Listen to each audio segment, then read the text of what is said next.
oo maxaa u dooran weysay Pfizer iyo Moderna iyo Johnson oo mardhow asaga naftiisa la ansixiyay weel horta aniga waa lay kaalmeynaya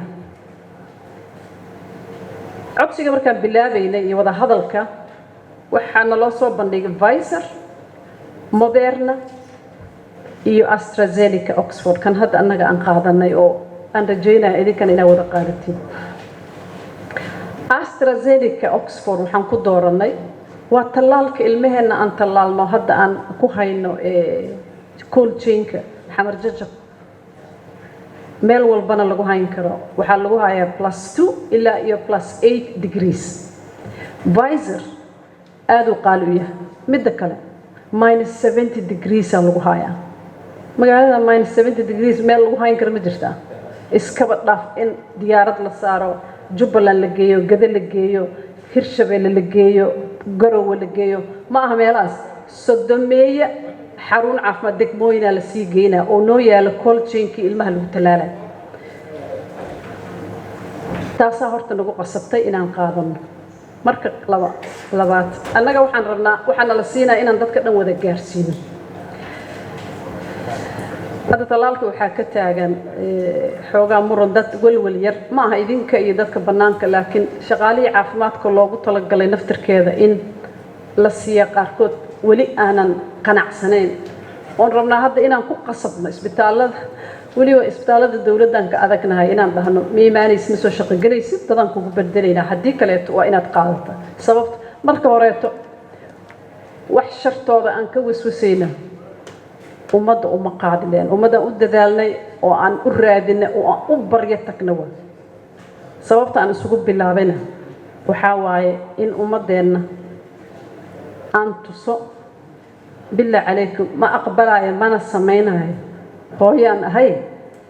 amba inaan noolaado oo cunugtayda aan korsadaan rabaayo waxaanan aniga qaadayn cidna uma qaadayo laakiin ogaada waxaa laga soo maray baryo aan caadi ahayn waxay ahayd 1,224,000 inay imaado all of a sudden waxaa laygu yiri waxaa imaanaysa 300,000 qaybiya UNICEF logisticada qaadaysa logisticada xataa waa nalga bixinayo ogaada safiirka Chinese-ka ma ku soo raran mise waa soo raran kartaa ma ii soo rarana ma raran kara ii soo rar ma u baahan tahay cirbadahan soo raaciya marka xishoonayo waa lay kaalmeynaa waa baahanahay sababtoo ah waxa aan rabnay inaan badbaadiyo ka weyn inaan badbaadino waa badanna talaalkii waa la keenay maamul goboleedyada waa la qaybiyay qaybta maamul goboleed kasta asaas soo qaybiyay asaas soo sheegay waxa la talaalayana dadkoo dhan ma wada aha 20% maadaama ay tahay population doorasho waxaana la siiyay inaan kala hormarino oo shaqaalaha caafimaadka macallimiinta booliiska dadka waayeel dadka front line idinka naftirkiin front line atiin waa rabi lahaa inaad naga kaalmaysiin inaad mararka qaarkood imaadaan aad ku hormartaan dadka nugul oo idinku jira inay imaadaan qaataan shacabka ay tusaan sababtoo ah qof walba wuxuu ku xiran yahay dad badan oo dhageysanaya taas waxa waa shaqo weyn nala qabanay intii imaaday oo runtii codad noo duubtayna aad iyo aad aan ugu mahadcelinaya maamul goboleedyada iyaga soo qoray iyagoo ku saleynayo inta ay talaali karaan annaga ma qorin waa dhex joognay liiska iyaga soo diray micnaheedana ma aha intaas hadii la siiyo lagama daba tagayo waxaan ugu talagalnay maadaama May June iyo dhacaayo kan hadda 3 bilood oo intii la keenay Soomaali ahaan aan ku wada heshiinay inuu noqdo first dose kan waa mid u baahan 2 dose oo u baahan 8 ilaa iyo 12 usbuuc in talaalka labaad la qaato annaga hadda waa wada talaalayna waxaan rajaynaa intaas Chinese-ka inuu imaado Chinese-ka intiisa kana 100,000 uu qabto wadamada carabtu waa u cidirsaday wadamada Islamic Conference Organization of Islamic Conference waa u cidirsaday dabcan xafiiska ra'iisul wasaarahana ka codsan doonaa intii la gaari karo oo sida Turkiga iyo kale iyagana cod dheer in lagu gaarsiyo in talaalka la keeno la duro يعني laga hortago talaalkaas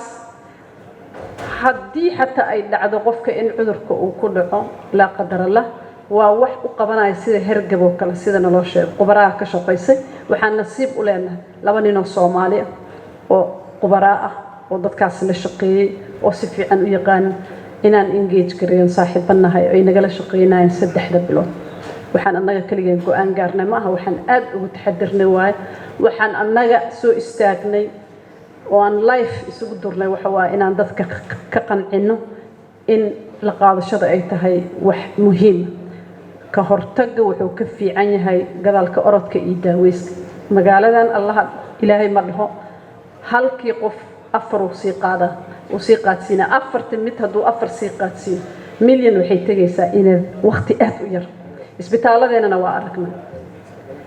annaga martiini ma cidna ma celin karin kayska ugu daran waxaan aragnay intaan qofka la dejin emergency inuu ku dhintay waxaan aragnay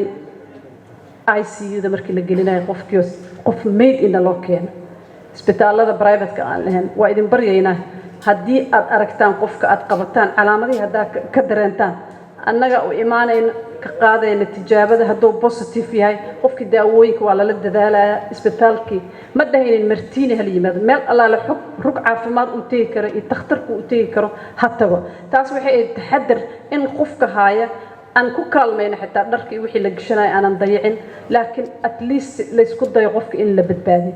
dad badan aan hayno waraaqahooda raajigooda